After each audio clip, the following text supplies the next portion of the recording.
Bom, pessoal, vamos começar, né? A gente discutiu bastante, eu tentei fazer uma coisa bastante física para a gente entender assim, o melhor possível a questão do paradoxo ali, do potencial paradoxo, né? Do aparente paradoxo, do tamanho das coisas, da questão da projeção, da questão da contração do espaço, né? E mostrar para vocês que é para vocês encararem isso muito mais como uma questão de perspectiva, né, de como uma perspectiva de uma coisa que pode parecer mais alta ou mais baixa de acordo com a inclinação dela, só que a rotação no tempo é mais complicada. Então, aqui a gente sabe que né, um cateto, a hipotenusa, né, e aí a gente tem uma noção de proporção dessas coisas. Mas como as coisas quando giram no espaço e no tempo, elas inclinadas, elas são menores do que elas retas, então a nossa intuição é um pouco diferente, né? A nossa intuição não casa com o problema. Mas não muda o fato de que continua sendo uma questão de perspectiva, né? O que é espaço e o que é tempo é uma questão de perspectiva agora, né? Limitada às inclinações maiores e menores do que a luz, né? E aí você confunde a questão do tempo com o comprimento, quando são curvas tipo tempo, e você confunde o espaço com o comprimento da curva quando são curvas tipo espaço, certo? Esse mesmo tipo de confusão, ela reaparece quando a gente vai olhar coisas do tipo paradoxo dos gêmeos, que a gente começou a discutir na aula passada, certo? Então, o protótipo da ideia é esse, né? Você tem aqui o diagrama de espaço-tempo, que a gente sempre faz. Aí você tem aqui o tempo. Aí você tem aqui o espaço. Você tem inclinações de 45 graus, né? Deixa eu fazer melhor aqui.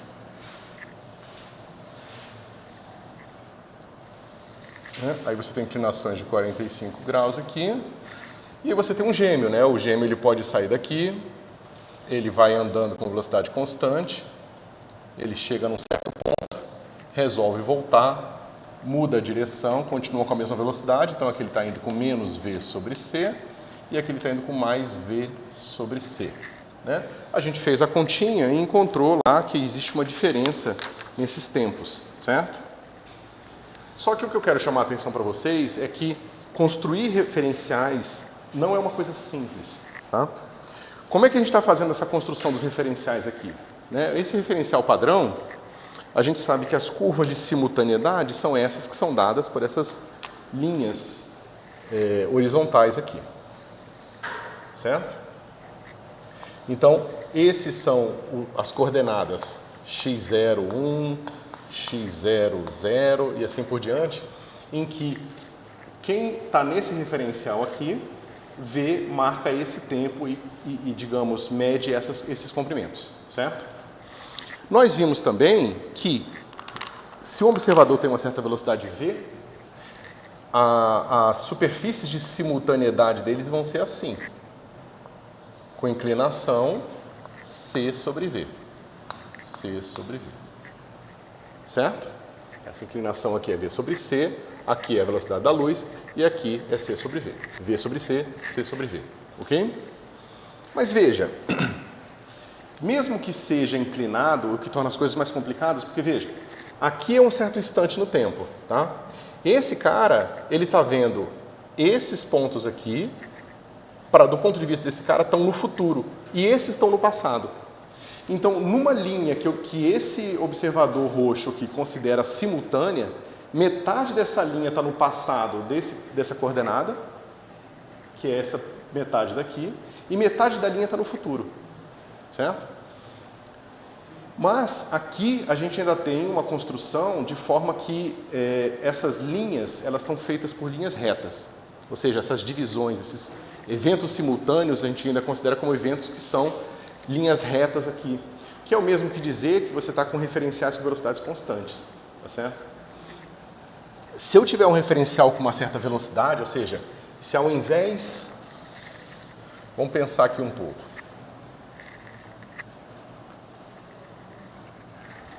Agora eu vou querer falar o seguinte, eu vou ter um observador que está fazendo isso aqui. Certo? Bom, vamos dizer que eu tenha feito essa curva direita, então deixa eu botar a curva da velocidade da luz para não dar problema. Então, a gente tem que ter velocidades menores que a da luz, então a gente tem que ser uma coisa assim, certo? Então, esse aqui é um observador, né? Sei lá, O, e esse cara vai medir um tempo, certo? O tempo que ele vai medir vai ser dado como?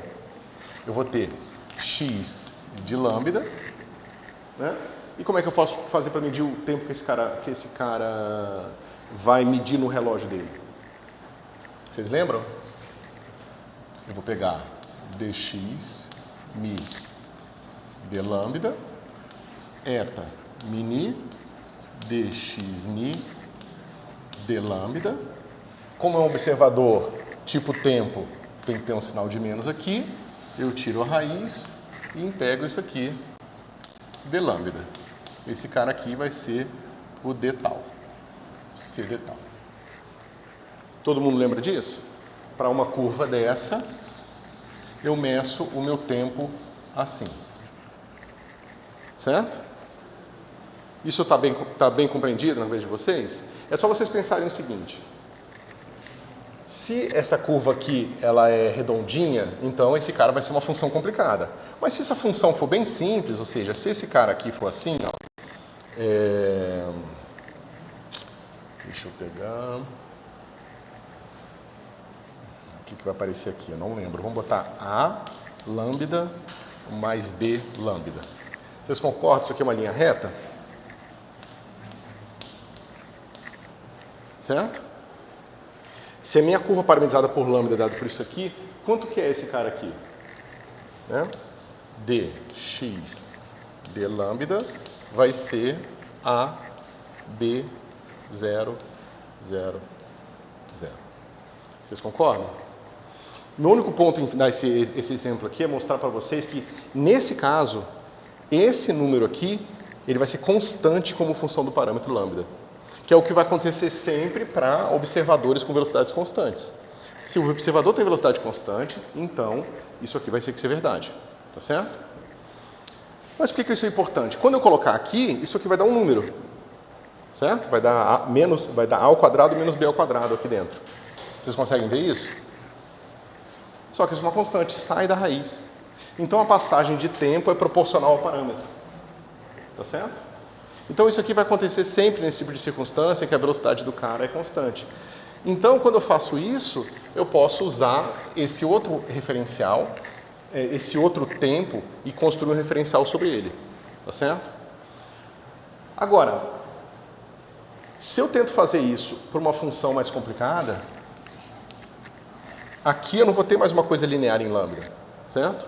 Eu vou ter uma função, por exemplo, se isso aqui for uma coisa redondinha aqui, ó, você pode imaginar que isso aqui é um pedaço de um círculo, por exemplo. Se isso aqui é um pedaço de um círculo, isso aqui vai ser tipo senos e cossenos. Quando eu calcular a derivada, não vai dar mais zero isso aqui. Vai dar uma outra coisa complicada, tá certo? E aí, essa integral, ela vai depender de onde você está na curva, a passagem do tempo. O que faz sentido. Se vocês forem pensar, olha aqui. A tangente aqui é uma, a tangente aqui é outra. A tangente aqui, por exemplo, vai ter um momento da curva que a velocidade é zero, vocês concordam? A hora que essa curva estiver tangenciando aqui a vertical, essa velocidade é zero. Então, por exemplo, se você pensar que durante um subconjunto do tempo passado pela curva aqui, nessa região, o relógio que vai ter medido o tempo do O vai equivaler a esse x0 aqui, tá certo? E quanto maior a velocidade, mais isso vai diferir, tá certo? Então é difícil você sincronizar agora um referencial em cima desse O aqui. Além disso, a gente tem uma complicação maior ainda, certo? Que é o seguinte: toda vez que eu traço uma tangente a essa curva, eu posso pegar essa tangente, vai ser uma certa velocidade sobre c, e vai ter associado a ela as curvas de simultaneidade. Então vai ter a curva de simultaneidade aqui, quando a tangente estiver aqui, a curva de simultaneidade vai estar aqui. Então você está vendo que essas curvas de simultaneidade, elas também vão assim, ó. Elas vão aqui, elas vão ficando cada vez mais próximas da horizontal. Vocês conseguem ver que elas vão ficando assim, ó? Até o momento desse ponto aqui, onde nesse ponto, a curva de simultaneidade ela coincide com essa aqui, ó. Certo? Mas o que isso diz para a gente sobre a causalidade, vista do ponto de vista do observador acelerado? Veja, vamos voltar para cá. O que é causalidade aqui? Causalidade aqui significa o seguinte. Para esse observador aqui, ele escolhe esse tempo e ele diz, todo mundo que tem coordenadas menores que isso estão no passado. Então esse cara aqui é o passado.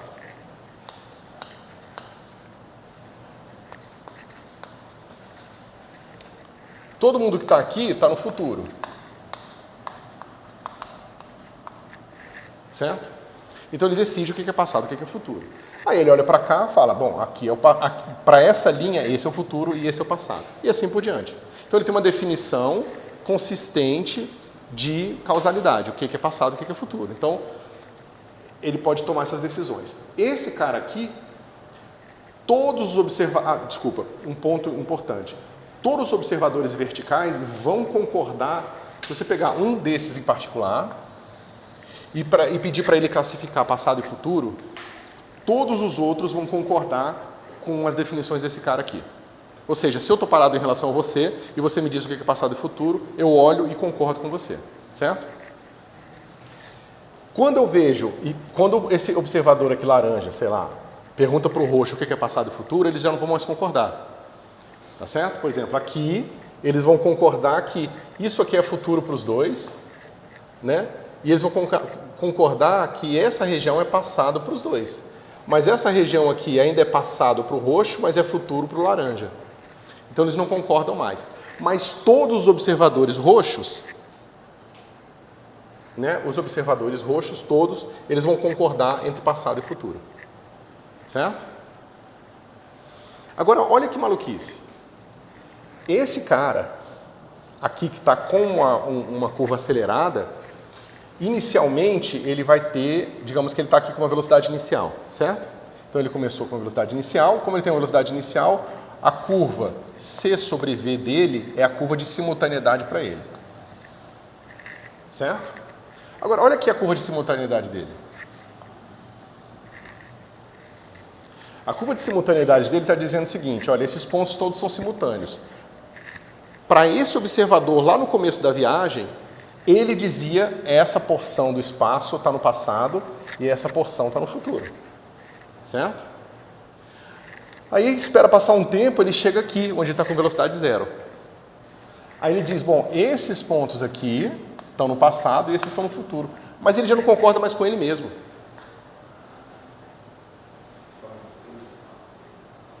Ele dizia, esses pontos estão no passado e esses estão no futuro. Quando ele chegar aqui, ele vai dizer que esses pontos estão no passado. Porque a curva de simultaneidade dele ela é de tal forma, ela varia de tal forma que o passado e futuro varia ao longo da curva, ao longo do movimento dele.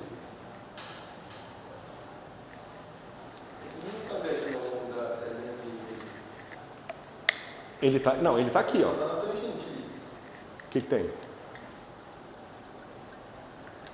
Faz sentido a gente comparar esses dois pontos? Não é uma questão de fazer sentido.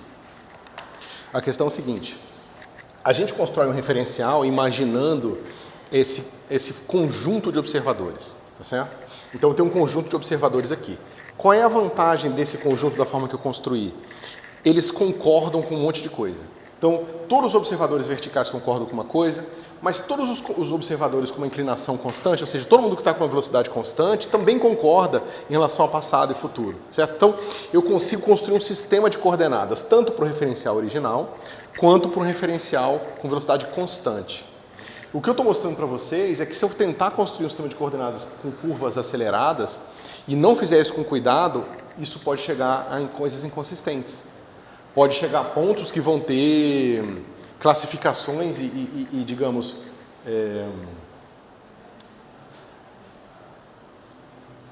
vão ter ordenamentos temporais diferentes. Certo? E eu estou dizendo que isso aqui é verdade porque localmente tudo é velocidade constante. Então você sempre tem que imaginar que ao longo da curva você tem as tangentes, em cada ponto essas tangentes fazem partes de retas que, se extrapoladas, criariam um problema aqui. Exatamente. Então, se eu quiser construir um referencial assim, eu preciso construir um referencial consistentemente com um conjunto de observadores aqui. Então, se você quiser que tenha uma cunha dessa aqui, um semicírculo assim, você teria que repetir esses semicírculos, né? E aí você tem que ver de que maneira você consegue fatiar o seu espaço com esses semicírculos ou com qualquer tipo de curva acelerada para você construir um referencial completo, tá certo? Então, por exemplo, a gente vai ver que o referencial acelerado, na verdade, a gente consegue construir o referencial, que são as coordenadas de Hindler, com observadores com acelerações diferentes. O que torna a coisa mais estranha, porque para você conseguir fazer isso aqui consistente, você tem que ir mudando a aceleração do cara. Acelerações diferentes são curvas. Vão ser, ainda a gente não chegou lá, isso eu vou mostrar com detalhe. Mas vão ser curvas nesse espaço, cada uma com aceleração diferente da outra. Uma outra coisa interessante é que, se vocês já tiverem visto alguma coisa de geometria diferencial, vocês vão ver que num sistema de coordenadas arbitrário, a gente raramente consegue preencher todo o espaço com um único sistema de coordenadas. Esses sistemas de coordenadas, eles podem ter tipo horizontes, certo? Porções dele que não são possíveis, que você não consegue descrever com um único sistema de coordenadas, tá certo? Isso vai ser bastante importante também, porque esses horizontes, eles vão ter um significado físico, tá certo? Vão ser regiões, às vezes, que são proibidas, ou seja, observadores daquele tipo nunca vão chegar numa certa região do espaço. Né? Se você pegar, por exemplo, observadores acelerados, você vai ter sempre dois observadores que nunca vão conseguir lançar um feixe de luz que vai um observar o outro, certo? Porque basta que a velocidade seja, se a aceleração, um certo limiar relacionada à distância inicial entre eles, eles nunca vão conseguir se comunicar. Então, um vai estar num horizonte do outro. Né? É como você pegar uma parte do universo que você nunca vai ver, porque a luz nunca vai chegar na gente. Isso pode acontecer, tá certo? No caso do universo em expansão.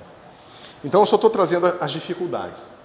Antes da gente construir um sistema de referência, vamos fazer essas contas aqui e vamos ver o que acontece para esse observador que tem uma curva complicada e a gente quer medir mesmo assim o tempo próprio dele, tá?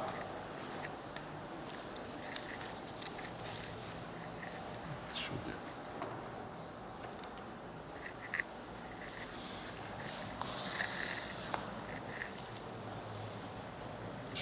Eu chamei de G.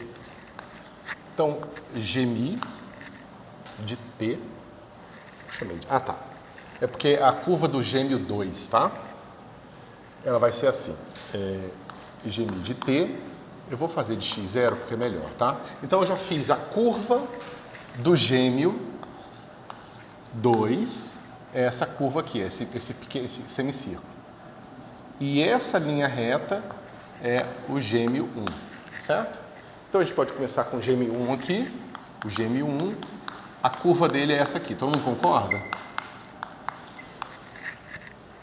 Ele está parado na origem, então ele está simplesmente variando o tempo dele. O gêmeo 2, por sua vez, vai ter uma curva um pouco mais complicada.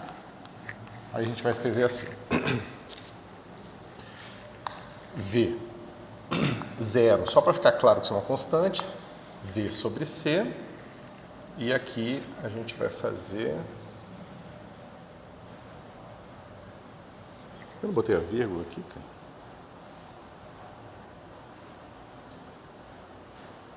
Peraí, deixa eu escrever aqui, aí eu decido o que é o quê. Peraí, seno, isso.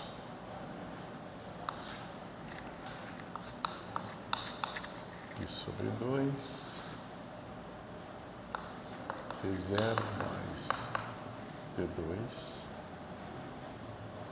menos 2T, dividido por T2 menos T0. Certo? Eu já vou checar aqui com vocês, se vocês concordam comigo.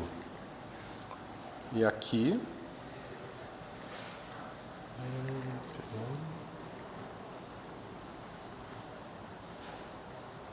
Tá. Desculpa, eu fiz aqui errado.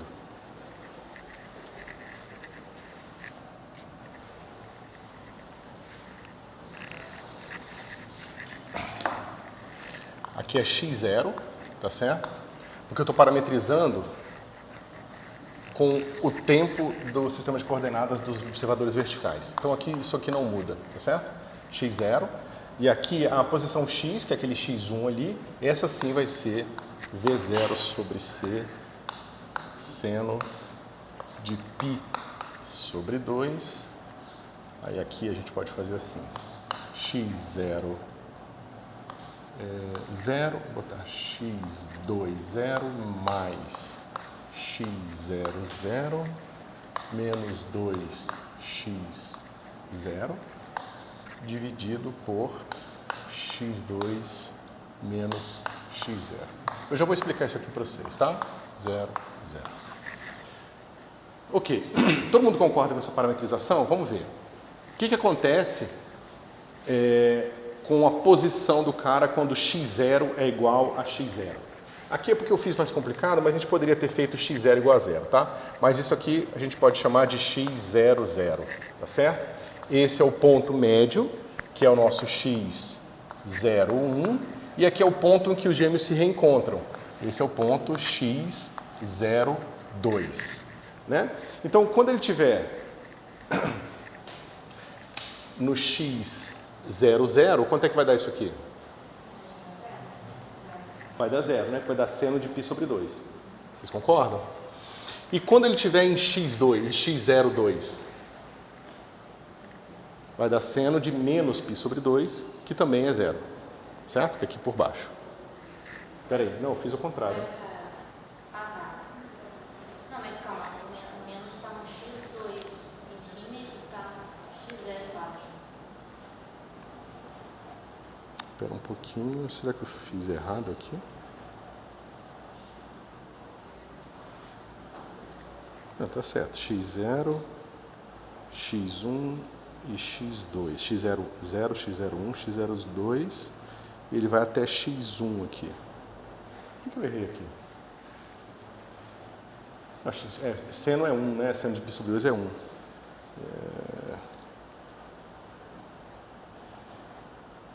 Tá, desculpa, pessoal. É cosseno, tá? É porque eu já peguei a... Eu tava com a expressão da velocidade, não a expressão da posição. Isso. Quando x0 é 0, então vai dar 1, né? Quando o x0 for 0, isso aqui vai ficar assim, x2, 0, mais x0, 0, menos 2x0, 0. Né? Dividido por x2 menos x0, isso aqui vai dar 1. Aí vai dar cosseno de π sobre 2. Aí esse x2 não vai ficar 0 também? Não, a única variável livre aqui é essa. Isso aqui são constantes. Tá? Mesma coisa. Aqui tá errado. Falta aqui, né? Tá certo?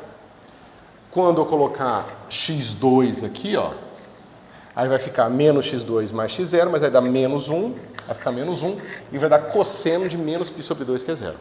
Certo? Ok. Então, as únicas variáveis aqui são as coordenadas que a gente usou para parametrizar a curva, que nesse caso coincide com a coordenada temporal do sistema de coordenadas. Certo? Então, esse cara aparece aqui e esse cara aparece aqui. Ok?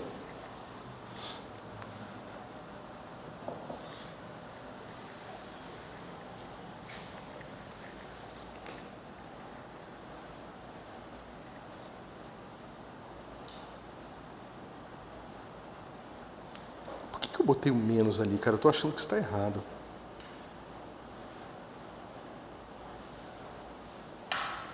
Porque da forma que está, o cosseno ele vai começar em π sobre 2, aí ele vai diminuindo, né? Cosseno ele vai começar... não, tá certo, ele vai para 1. Tá certinho sim. Tá bom. É porque o argumento do seno, o seno é uma função ímpar, então o argumento vai ficar negativo e a coisa vai resolver. Tá? Pessoal, isso aqui está compreendido? É só uma questão de parametrizar uma curva, tá? Às vezes é um pouquinho chato, mas nada demais. Como que fica aqui a derivada desse cara em relação ao parâmetro dele? Vai ficar botar só G2 mi, botar um ponto aqui, tá? Vai ficar como? Esse primeiro cara é 1, é moleza. Aqui vai ficar como? V0 sobre C. A derivada de seno é cosseno, então a gente vai, de cosseno é menos seno. A gente vai botar o menos seno aqui, bota menos aqui, certo? O que vai sair daqui, pessoal? Quando calcular a derivada?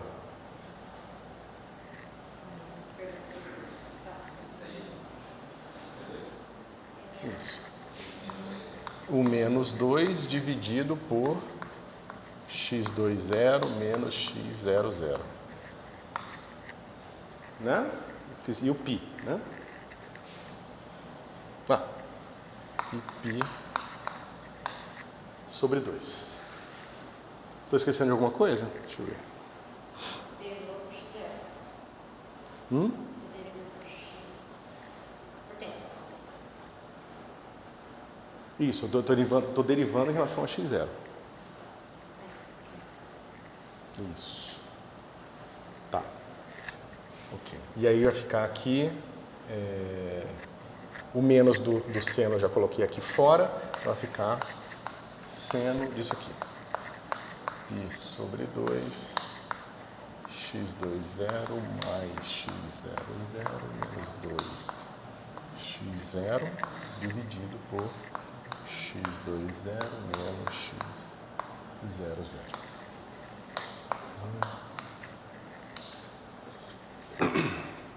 Tá? Então esse cara fica mais, esse cara corta, tá certo? Como é que vai ficar a velocidade desse cara aqui? Tá, eu fiz uma besteira aqui, pessoal, mas eu já vou explicar para vocês.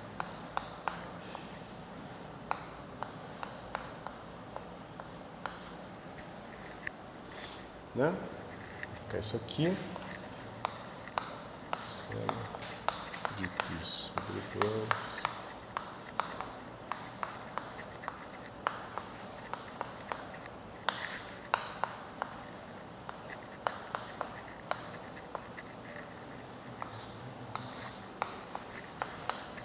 O que eu fiz errado aqui, pessoal? Na hora de copiar, eu não reparei que eu tinha escrito a velocidade primeiro, tá certo?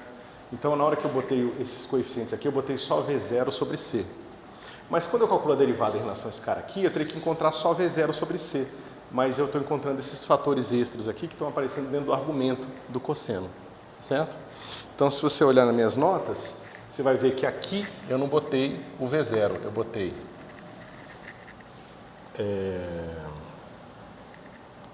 x20 menos x10 dividido por π. Certo? É isso mesmo. Então, oi? Então não tem isso aqui. Por que eu fiz isso, pessoal? É só porque eu queria já dar um significado para esse parâmetro aqui, V0 sobre C. Ou seja, quando eu tomo a velocidade no tempo inicial, como é que ela vai ficar? Vai ficar x00 aqui, aí esse cara aqui vai dar seno de π sobre 2, que é 1, tá certo? Então a minha velocidade inicial é essa aqui. Tá certo? Usando velocidade tal qual a gente faz normalmente, que usa o sistema de coordenadas em questão, tá certo? E calcula a velocidade em relação aos relógios e as réguas do sistema de coordenadas horizontal e vertical aqui bonitinho para parametrizar a curva, que é o que a gente está habituado a fazer sempre, certo? Bom, dito isso, e desculpa aí a bagunça, vamos calcular o módulo desse cara. Como é que é o módulo desse vetor aqui?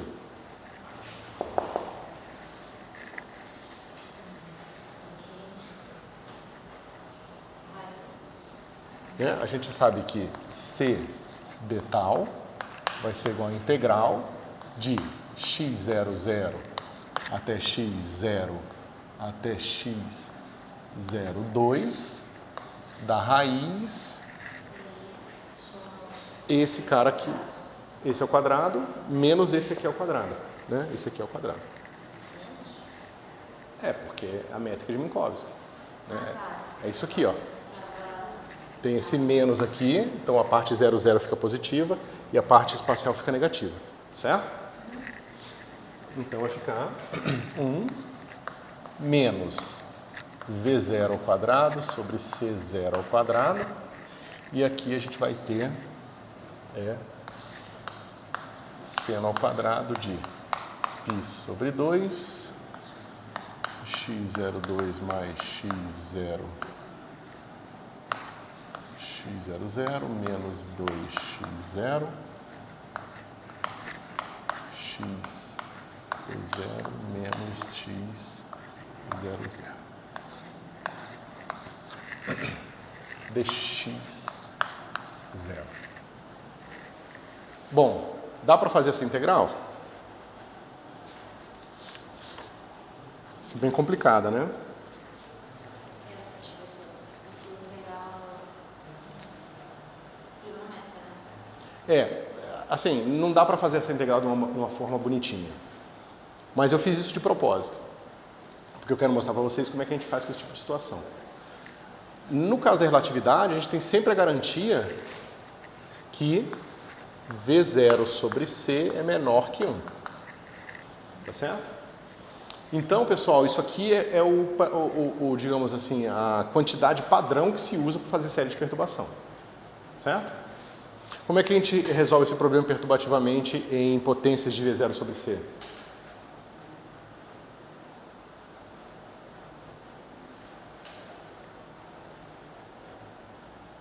Já resolveram algum problema dessa forma? Teoria de perturbação? Isso. Em termos desse potência. Exatamente. Você vai expandir essa raiz em termos dessa potência aqui. O pessoal que calcula aqueles padrões de ondas gravitacionais, eles fazem teoria de perturbação em potências de V sobre C. Certo? Daí se integra a Termo a termo, exatamente. Então vamos lá. Como é que fica o primeiro termo? C d tal vai ser igual. O primeiro termo da expansão aqui em Maclaurin, quanto é que é essa raiz aí quando V sobre C for igual a zero? Dá 1. Então o primeiro aqui é delta x0. Né? Que é o x02 menos o x00. E o próximo termo?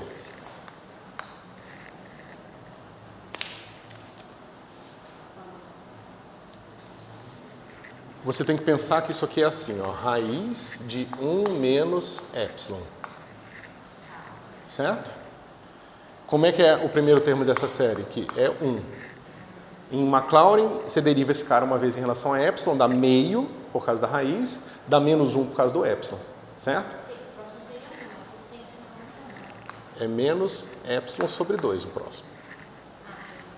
Porque tem o meio aqui da potência, se você lembrar que esse cara aqui é meio.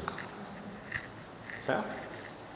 Isso aqui está claro, pessoal? Aí tem termos de ordem epsilon quadrado aqui, que não importa pra gente, porque a gente só vai pegar o primeiro termo. Certo? Bom, então a gente vai chegar aqui, a gente vai ter uma integral de x00 até x20, e aqui a gente vai ter, vou botar o menos do lado de fora, 1 meio de V0 ao quadrado sobre C ao quadrado, seno ao quadrado dessa bagunça toda.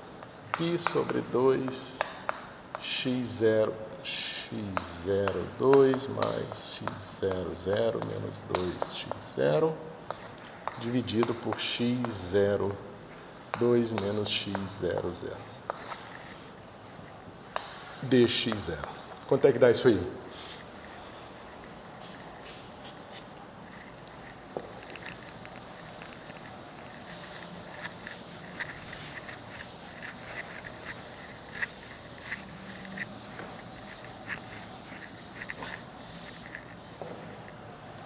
A gente usa aqui seno ao quadrado de x sobre 2 é igual a 1 meio de 1 menos cosseno de x, certo? E aí a gente vai ter o seguinte, que nosso C é delta tal, aqui eu escrevi tal, mas está errado, tá? É delta tal.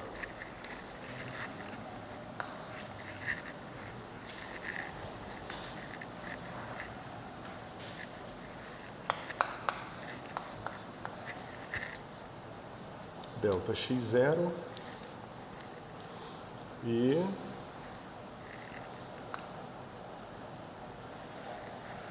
cadê o sinal de menos? Peraí. Professor, você pode explicar essa parte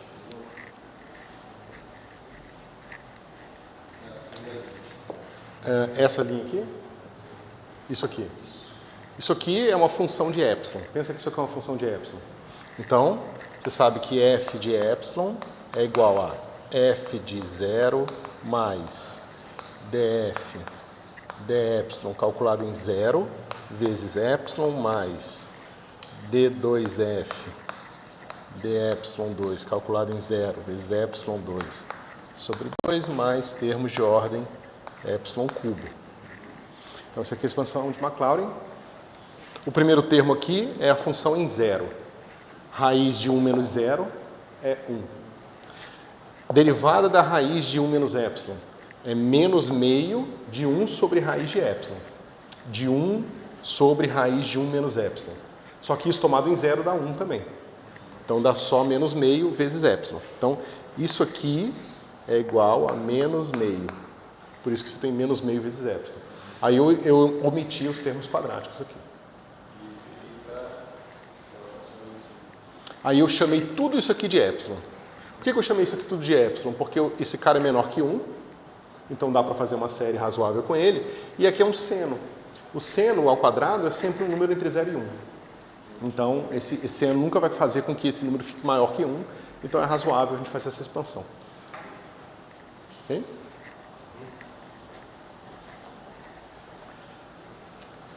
Ok.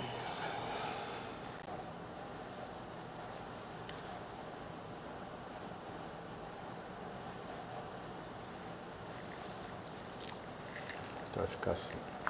Menos. Deixa eu fazer. Menos 1 quarto. Aquele termo lá. Isso.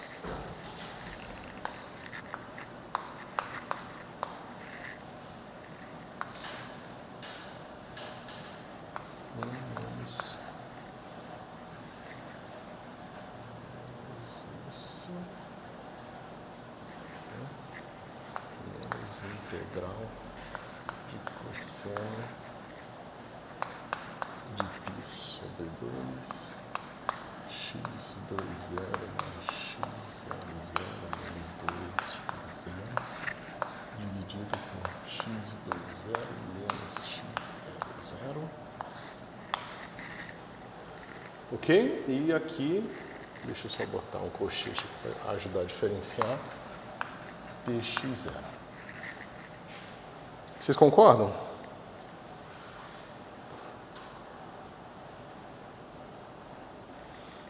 Quanto é que dá essa integral aqui?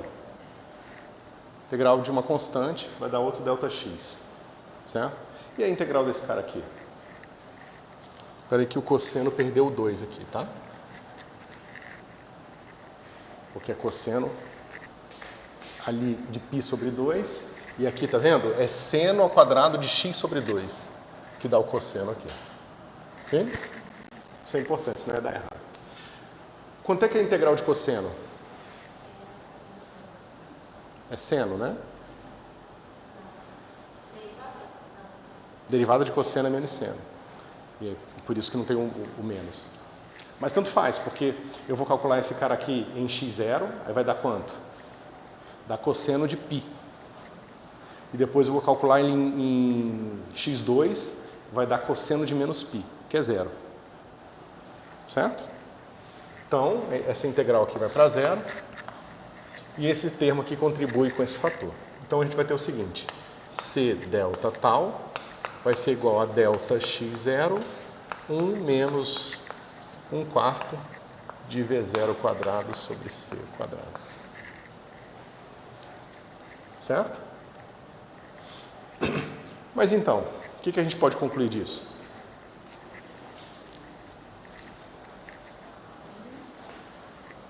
O que vocês acham? Esse cara aqui é o tempo próprio medido pelo gêmeo 2. Certo? Só que isso aqui é C delta tal do gêmeo 1. Porque o gêmeo 1 mede o tempo dele nas coordenadas do sistema de coordenadas, porque ele está parado, lembra? Ele estava aqui no sistema de coordenadas. Né? Deixa eu botar aqui de novo.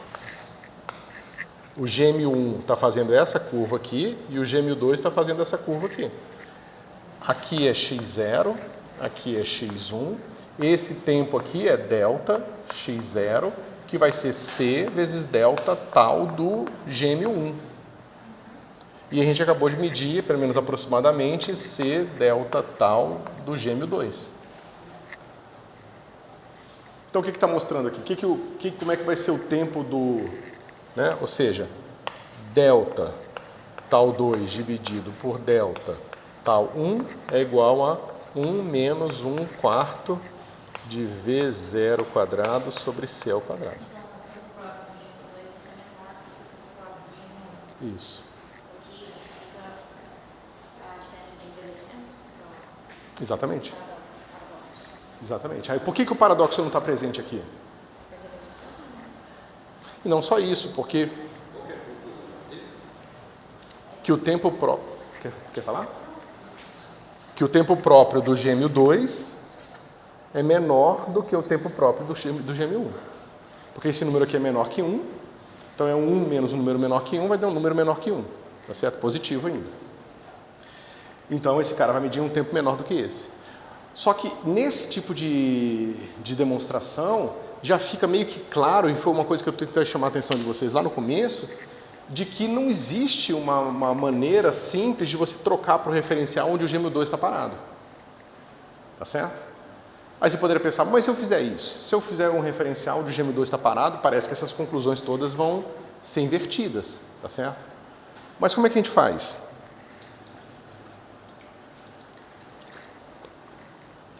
A gente precisa de um sistema de coordenadas que inverte essas expressões desse tipo aqui. Mas para isso, a gente não basta ter uma curva, a gente teria que ter uma família de curvas que preencham todo o espaço. Porque o sistema de coordenadas é uma maneira de dar coordenadas aos pontos, certo? Não basta eu fazer isso numa linha, eu tenho que fazer isso no espaço inteiro. Então não basta o gêmeo 2, eu preciso de uma família de repetições do gêmeo 2 preenchendo todo o espaço, construir um sistema de coordenadas e ver como é que fica o meu problema nesse novo sistema de coordenadas. Tá certo?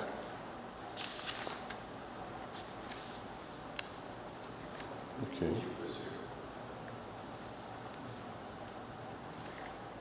Pode perguntar. Quer que eu repita tudo?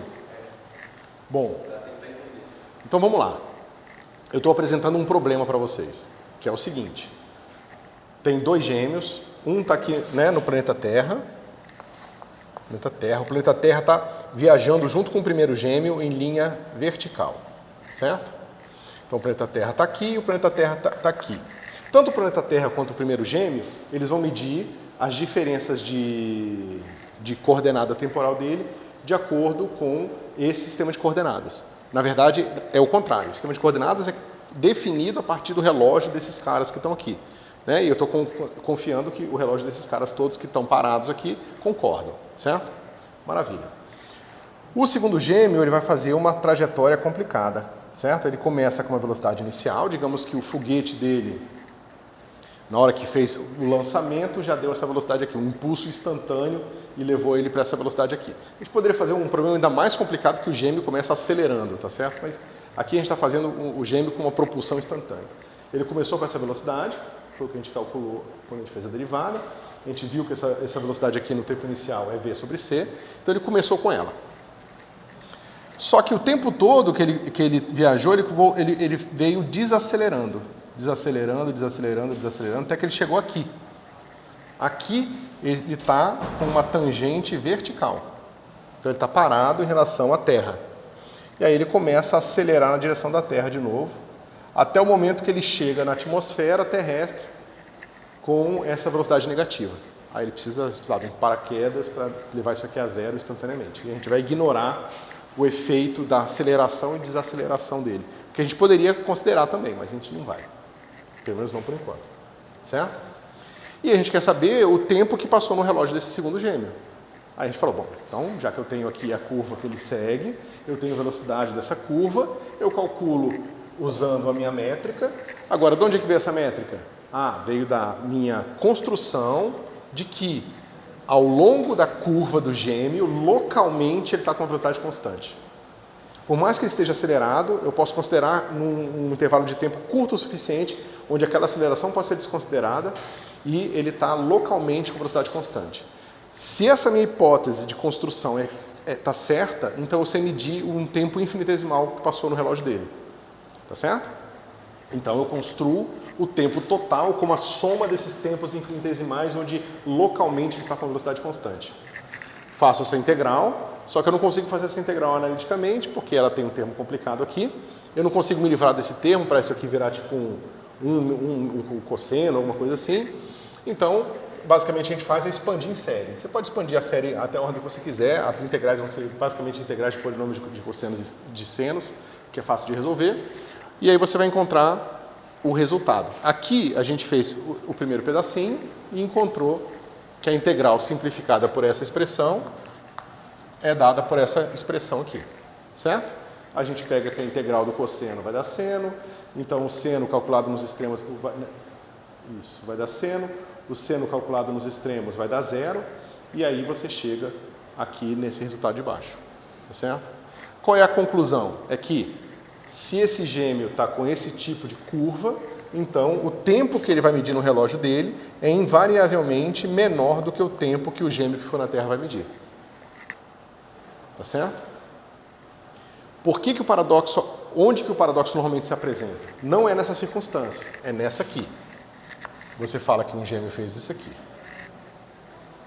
Por que isso aqui engana a gente? Por que não foi a primeira coisa foi a primeira coisa que eu apresentei, mas não foi a primeira coisa que eu desenvolvi? Porque aqui a gente meio que consegue construir um sistema de referência que o gêmeo 2 está parado. Só que o que chamar a atenção de vocês é o seguinte, nesse sistema de referência, veja, o gêmeo que tem essa velocidade, ele está vendo essas linhas de simultaneidade, certo? Só que quando ele passa por essa aceleração instantânea aqui, quais são as curvas de simultaneidade que ele vai ver? São essas aqui, ó. Se você estender esses caras aqui, ó, você vai ver que esses caras se cruzam. Esse sistema de referência, ele é mais complicado. Tenta estender esse sistema de referência. Você precisa repetir o que o gêmeo 2 está fazendo para lá e para cá e preencher todos os espaços e levar em consideração então um bico aqui. Tá certo? Dá para fazer, mas você vai encontrar uma métrica que vai ter tipo uma delta de Dirac no meio dela, por causa do bico. Então, digamos, a resolução do aparente paradoxo é a percepção de que a métrica desses espaços mais complicados, onde tem aceleração envolvida, ela não vai ser exatamente a métrica de Minkowski. Mas por que eu não fiz isso aqui? Porque esses bicos, eles nos obrigam a fazer conta com essas coisas mais complicadas, tipo função de Heaviside e delta de Dirac, né? Ao invés disso, eu dei um exemplo suave para vocês, que esse tipo de transição é feita ao longo da curva. Mas esses problemas não aparecem aqui? Do mesmo jeito? Mesmo se for suave? Bom, a problemática da construção do sistema de coordenadas permanece. O que não aparece nesse caso são as deltas. Porque a delta aqui, ela vem da aceleração instantânea. Mesmo se a gente pegasse o gêmeo 2 com um referencial parado e fizesse toda essa conta difícil, ainda daria para o tempo próprio dele. Ia dar, isso. O paradoxo ele vem quando você acha que mesmo no referencial do outro gêmeo, do gêmeo 2, a métrica vai ser essa. Muda a métrica. Porque vai mudar a métrica. A métrica só não muda quando a transformação é de Lorentz. Mas a transformação do referencial parado para esse referencial com esses bicos aqui não é uma transformação de Lorentz. Naturalmente, é uma transformação de Lorentz aqui e outra aqui. Então é como se você estivesse conectando duas transformações de Lorentz. Só que ela transita instantaneamente de uma transformação de Lorentz para outra. Então a sua métrica ela vai ter umas funções aqui que vão dar uns bicos, vão dar uns kicks, justamente na transição. Se você pega a sua métrica maluca com delta de Dirac e faz a conta, aí você continua encontrando que você acharia que no sistema invertido o referencial parado no gêmeo 2 ia ter uma métrica de Minkowski, então o tempo próprio ia ser menor para o gêmeo 1, ia dar esse problema aqui. Mas quando você leva em consideração a delta de Dirac que aparece lá, ela corrige isso e faz com que a gente reverta o resultado anterior. de que o tempo próprio do gêmeo 2 é menor do que o tempo próprio do gêmeo 1. Certo? Então, com o bico, chega nessa conclusão. Os dois referenciais vão te dar a mesma conclusão. Tá certo? O paradoxo só se apresenta quando você ignora essas deltas de Dirac e insiste em usar uma métrica de Minkowski num referencial onde ela não é válida. O problema, a confusão vem de que ela é válida quase em todos os lugares, exceto num instante. Entendeu? É isso que confunde a gente quando a gente aprende isso pela primeira vez. A gente não está habituado com essas funções que são iguais, digamos, é igual a uma outra função que a gente já está habituado, exceto em um ponto. Entendeu? É a mesma coisa que você falar, o que acontece se eu pegar f de x mais alfa delta de x menos 8? É praticamente a mesma função, exceto em um ponto. Se você pensar do ponto de vista do f de x, isso aqui vai ser, a função vai ter o mesmo valor, né? Essa nova função aqui, f tilde x, ela vai ter o mesmo valor em todos os pontos, exceto em um, onde vai dar infinito. É um negócio esquisito. Essa métrica vai ser a mesma coisa. A métrica vai ser exatamente igual à métrica de Minkowski, nesse referencial com bico, exceto em um ponto, ela já tem que dar infinito. Ela só vai fazer sentido dentro de integral, a sua métrica.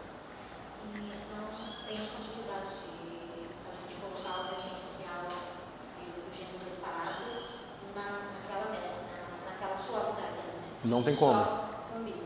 Exatamente. Não, você pode colocar uma métrica... Você quer colocar uma métrica no referencial do gêmeo 2 num sistema de coordenadas onde a métrica é Minkowski? Não, estou perguntando, porque assim, todo esse problema está dessa delta, desse bico, né? Isso. Então, eu estou perguntando assim, se você, não tem como a gente colocar o gêmeo 2 parado e na sua unidade, só Pode colocar parado ele nas duas maneiras de descrever a curva do gêmeo 2, é possível deixar ele parado. Ou seja, é possível encontrar um sistema de referência onde eu coloco a coordenada posição 0 na cabeça do gêmeo 2. Por definição, ele vai ser coordenada 0. A gente faz isso em cosmologia, a gente faz isso em uma série de situações. Isso é possível sempre. Só que é fácil e direto fazer nesse caso. Porque é só transformação de Lorentz aqui, transformação de Lorentz aqui, entendeu? Mas é um fácil que te engana, porque como você não está modelando toda a curva de uma vez, você está modelando um pedaço, depois outro, você esqueceu de modelar o bico.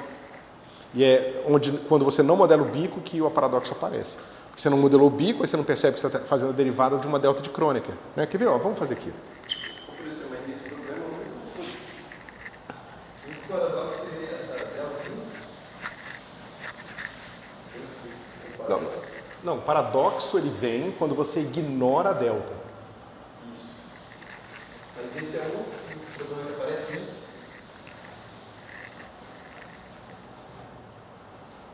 Eu não entendi a sua pergunta. Se não tivesse a delta de verdade, seria um paradoxo. A teoria seria inconsistente. Porque se você não tivesse a delta, você estaria obtendo dois resultados diferentes para um mesmo modelo físico.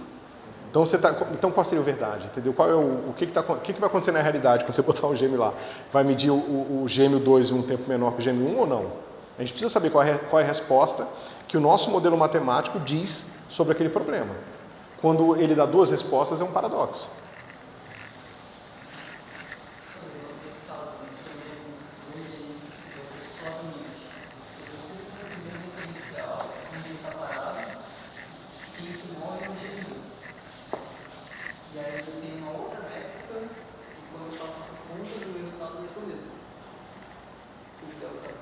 Isso. Ó, eu não preparei as notas para isso, mas acho que a gente pode tentar fazer aqui. Como é que fica a curva do gêmeo 2 se nós fizermos essa brincadeira? Aqui eu continuo parametrizando com o mesmo tempo e vou fazer o seguinte, ó, ele vai começar em 0, só por simplicidade. Eu vou botar aqui um x, um 0, mas ele começa com uma velocidade positiva, certo? Quando que muda a velocidade dele? É quando ele passa por x, 0, 1. Né? Então aqui a gente vai introduzir o seguinte, essa é uma função de Heaviside que... Oi? Aqui, ó. Aqui, esse tempo aqui é x01, esse aqui é x02 e tudo começa no x00, certo? A gente sabe que essa função aqui, ela é maior que, ela é 1 quando o argumento é positivo, né? Então aqui eu quero que ela seja 1 quando x1 0 menos x0, certo? Então quando eu tiver antes desse tempo aqui, esse cara aqui vai ser 1, certo? Mais, ou melhor, menos v0. Espera um pouquinho. Não, aqui eu já estou fazendo... Espera um pouquinho. Eu já estou fazendo a própria velocidade, né? Então... O que você quer fazer aí, professor? É assim. Isso aqui vezes x0 menos x00 vezes θ de x, deixa eu pegar o 0, 1 menos x0. Vocês concordam?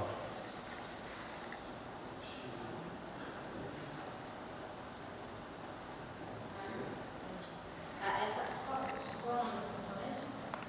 Oi? Essa função inicial qual é o nome dela? É função de Heaviside. Ou função degrau, acho que é mais fácil função degrau, tá? A função degrau é assim. Θ de x é igual a 1 para x maior que 0 e 0 para x menor ou igual a 0. Aí se tem um menor ou igual ou não, varia um pouco, tá? Mas aqui a gente não vai entrar nesse detalhe. Então vocês concordam que é isso que está acontecendo naquele tempo?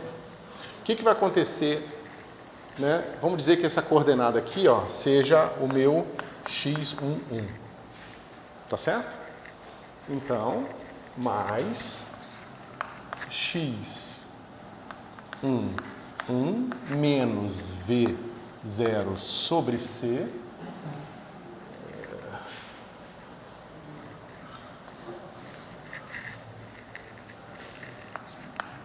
x 0 menos x1 0 vezes o meu θ de x 0 menos x 0. Eu sei que isso aqui é um pouco complicado, mas vocês conseguem acompanhar? Veja, para x menor que x1, ou seja, até aqui, daqui para baixo, a minha curva o cara saiu desse ponto, né, que é esse ponto aqui, e ele vai andando para a direita, ou seja, né, o delta x0 vai aumentando aqui, ele vai andando para a direita até que ele chega nesse ponto, tá certo? Na hora que ele chega nesse ponto, esse cara começa a dar 0 e esse cara começa a valer, ok? Quando o meu x passar de x1, aí esse argumento fica positivo e essa função é maior que 0, é igual a 1, certo? Eu estou fazendo dessa forma complicada justamente porque normalmente quando você pega isso num livro, o autor ele vai fazer um pedaço e depois faz o outro. Eu estou fazendo tudo de uma vez só, porque isso nos obriga a usar essa função aqui, tá certo? Bom, e aí? Aqui está compreendido? Deixa eu ver se eu não fiz nenhuma besteira. Não, acho que não fiz nenhuma besteira. Ok. Como é que é a velocidade dessa curva?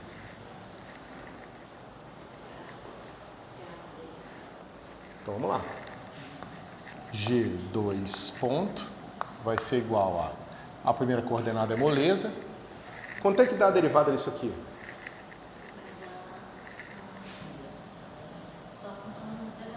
Vai dar espera um pouquinho. Isso, vai dar V0 sobre C vezes θ de x10 menos x0. Vocês concordam? Pela regra de Leibniz, é a derivada desse vezes esse, que foi o que a gente acabou de calcular, mais isso tudo, x01 mais v0 sobre c, x0 menos x00, né? Vezes a derivada disso aqui. Quanto é que é a derivada desse negócio? Isso aqui é menos a delta de Dirac de x1, 0 menos x0. Tá certo? Quanto é que é a derivada disso aqui?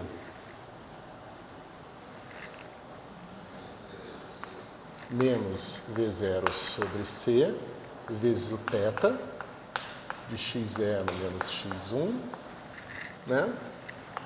Mais x1 menos v0 sobre c, x0 menos x1, 0,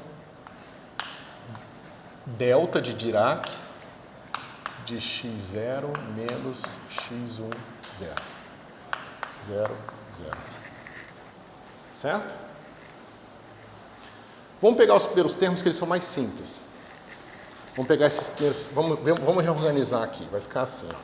A trajetória do segundo gêmeo vai ter aqui velocidade 1, aí vai ter assim, V0 sobre C, θ de x1, 0 menos x0.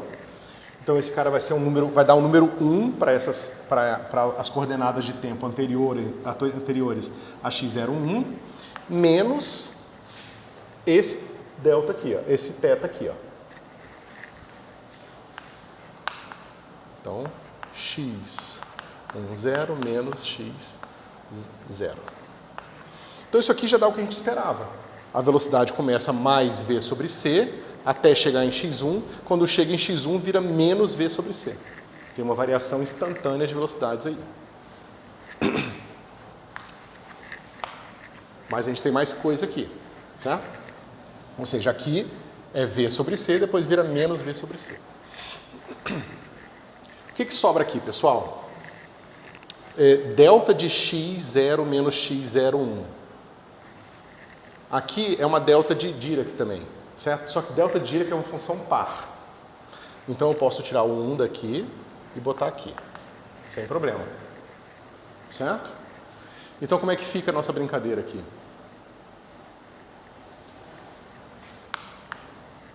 Deixa eu ver se eu não vou fazer nenhuma besteira. Fica x 1 menos x 0. Ou seja, essa distância aqui, ó. Certo? Que é esse cara com esse menos aqui, né? E esse cara com o mais aqui. Eu vou botar o delta de aqui em evidência. Ok. Vai sobrar pra gente agora esse termo aqui, que é V0, X0, né? E esse cara aqui, deixa eu só ver.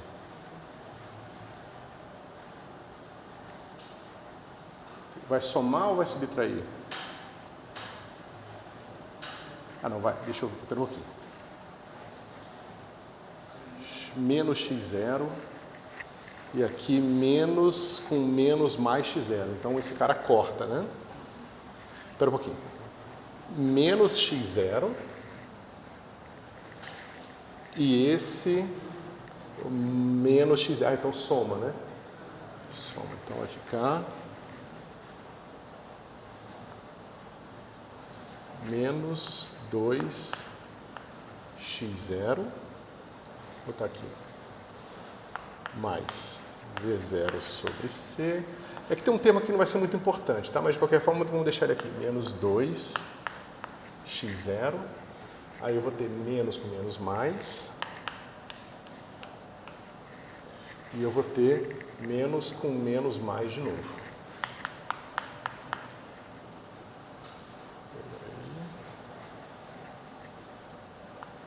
Isso. Tá certo? Isso tudo aqui vezes a delta de x0 menos x0. Certo? Então, pessoal, essa aqui é a aceleração, está associada à aceleração instantânea que esse objeto tem que sofrer para fazer essa curva aqui. Certo? Como é que a gente pode fazer agora para ver como é que fica a métrica?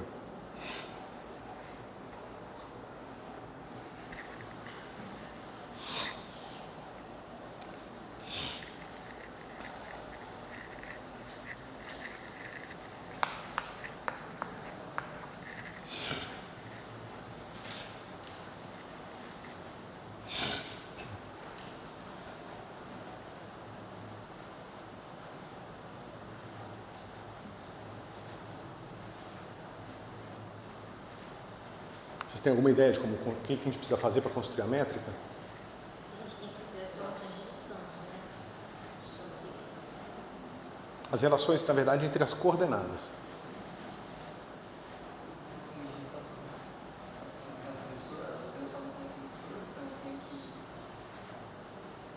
Isso, ela é um tensor, então ela se transforma como tensor. Esse é o primeiro passo, de fato. E como é que um tensor se transforma?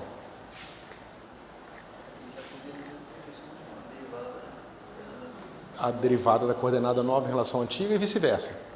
Depende se os índices do tensor estão em cima ou estão embaixo. Então, o que a gente precisa estabelecer? O sistema de coordenadas novo. E como é que é o sistema de coordenadas novo?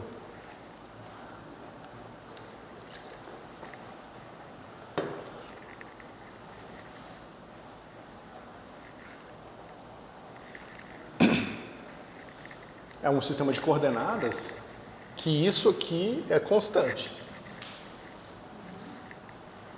Certo? Ou seja, isso aqui é um sistema de coordenadas que você vai ter o seu x' 0, vai ser uma certa função f, que eu vou botar f0, de x, 0 e x1. Certo? Essa é uma transformação de coordenadas. E eu quero que o meu x' 1 seja igual a uma certa função de x0 e x1. Mas se eu não quero que a coordenada do cara mude com o tempo, quem tem que ser meu f1 aqui?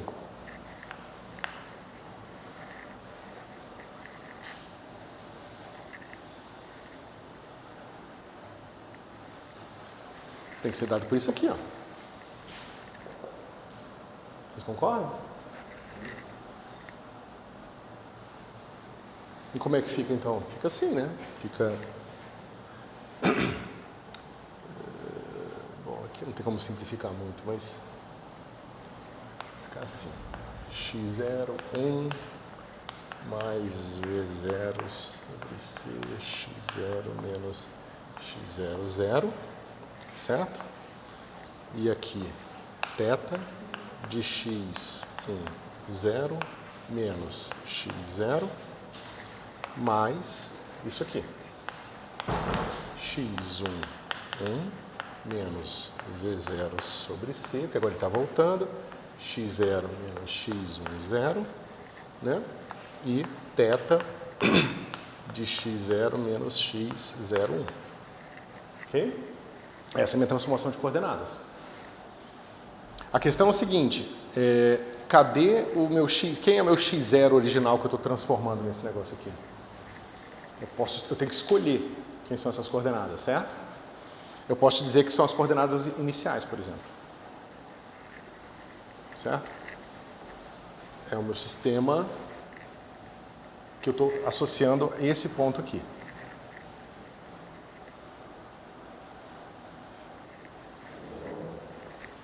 Então aqui a gente tem que pegar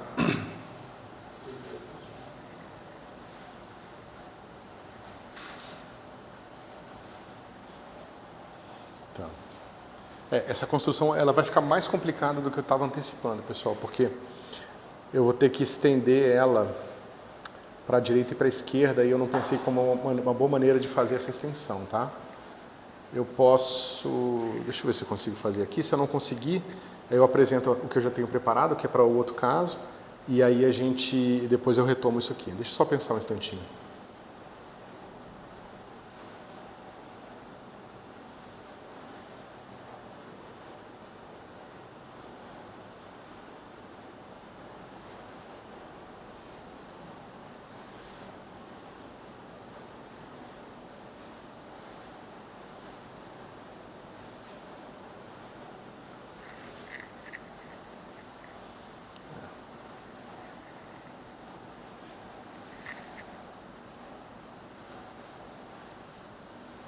Isso. Então, o que eu posso fazer é o seguinte, ó, pessoal. Tá vendo que ele partiu de x0, ele partiu dessa posição aqui, né? Que é quanto que eu estava de coordenada para a direita ou para a esquerda aqui na hora que ele saiu. Se eu escolher isso podendo acontecer em qualquer lugar, significa que ele podia ter começado daqui. Ele ia fazer a mesma coisa. O que eu tenho que manter fixo é o meu 1 aqui, ó. É o meu x01, que é o momento que ele faz a troca. E aí eu consigo alinhar esses caras um dentro do outro aqui para sempre. Então, esse cara aqui acaba sendo essa coordenada aqui, ó. Tá certo? E esse... Espera um pouquinho.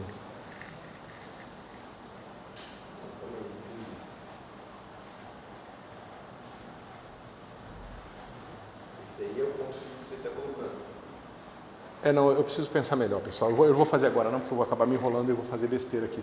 Eu preparo e depois eu mostro para vocês. Deixa eu fazer o que eu tinha preparado e aí depois eu mostro esse caso mais complicado, tá? Mas basicamente a gente precisa só mapear os pontos, tá? E esse tipo de construção, ela é útil não porque ela em si vai ser útil para vocês, mas construir esse sistema de coordenadas e construir as transformações de coordenadas ajuda muito a entender o que é relatividade restrita de fato. Eu tenho uma pergunta. Por exemplo, aqui a gente está em dois referenciais diferentes e tem a data de dia. Por enquanto a gente não tem dois referenciais diferentes. Esse que é o ponto. A gente só tem um referencial. Não, é um referencial dele. Não, calma. Aqui a gente só tem um referencial, que é o referencial que mede x0 e x1. Certo? A gente não mudou de referencial para medir o tempo próprio do segundo gêmeo. A gente usou nossa métrica, usou nossas expressões para integrar e calcular o tempo próprio. Ou seja, até agora a gente não fez nenhuma mudança de referencial. Ah, não, sim. Mas, por exemplo, ele está aqui e depois ele faz a troca dele. O gêmeo vem até aqui, aí ele acelera para mudar a velocidade e volta. Sim, isso é verdade. Qual que é a diferença desse para aquele ali? Você falou que era a data de dia e tal, mas ali na curva ele vai fazendo várias mudanças ao mesmo tempo. Não ao mesmo tempo, mas ao passar do tempo. Ao passar do tempo ele vai mudando as velocidades, sim. As velocidades. Porque ele está acelerado. Agora a minha pergunta é tipo, por que nesse dá problema e naquele não dá? É só literalmente essa delta? Então, a diferença crucial entre esses dois problemas é que aqui eu estou fazendo uma modelagem onde eu pressuponho que a aceleração foi feita tão rapidamente que eu posso modelar ela com uma delta de Dirac ou com uma função θ. E aqui a gente faz... E aqui não, aqui a gente está, digamos, explicitamente mostrando como que ele está sendo acelerado de forma a começar com velocidade menos v e terminar com velocidade, começar com velocidade mais v e terminar com velocidade menos v. E aqui a gente vai conseguir fazer essa conexão com a métrica do Cox. Nos dois casos a gente consegue ver a transformação da métrica para um referencial onde o gêmeo 2 está parado. E o que vocês vão ver é que nesse novo referencial a métrica muda. E aí quando você mede o tempo próprio nessa métrica diferente do gêmeo 1, vai continuar satisfazendo isso aqui.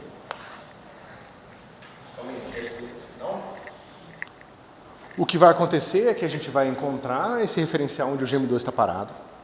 A gente vai encontrar que a métrica agora não é mais simples como era o formato padrão, tá certo? E que porque a métrica agora é diferente, a hora que a gente calcular o tempo próprio do gêmeo 1, porque no novo referencial o tempo próprio do gêmeo 2 vai ser simples, vai ser uma coordenada. Mas nesse referencial aqui, nesse referencial novo, o gêmeo 1 agora, ele vai ter coordenadas, vai ter uma medida de tempo dada por essa métrica transformada. Na hora que a gente calcular o tempo próprio nesse novo referencial, a gente vai ver que continua concordando com essa expressão. Certo? Mas isso só funcionaria localmente. Como assim? A gente poderia estender todos os fáceis. Você diz, o sistema de coordenadas onde o gêmeo 2 está parado, ele tem que ser estendido para o espaço inteiro. Porque a métrica ela não é definida em um ponto, ela é sempre definida numa região. É nesse sentido, pessoal, que vocês têm que lembrar que a métrica, ela sempre está atuando no espaço dos vetores tangentes. E os espaços dos vetores tangentes só faz sentido no espaço das curvas que passam por aquele ponto. Então, os vetores tangentes, eles estão sempre olhando para uma porção, uma região da sua variedade, e nunca para um único ponto. Por isso que a métrica, ela é sempre uma coisa que depende localmente. Depende da localidade, do entorno dela. Tá certo? Deixa eu ver aqui. Mas pode perguntar, cara, é importante, porque isso aqui é confuso mesmo. Não, é só para ver, eu acho. Beleza.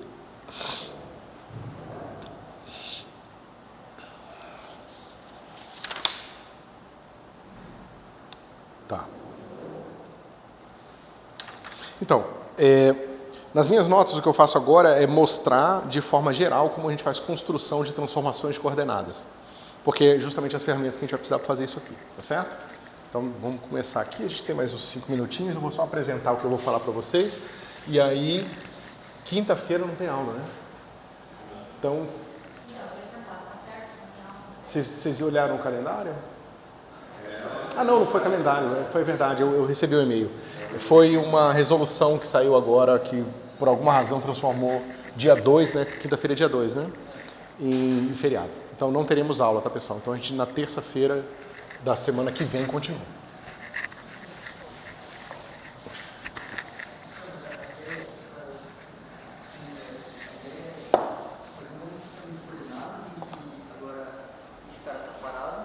Isso. E aí eu faço a transformação na métrica e vejo como que é a métrica nesse sistema onde o cara que estava acelerado fica.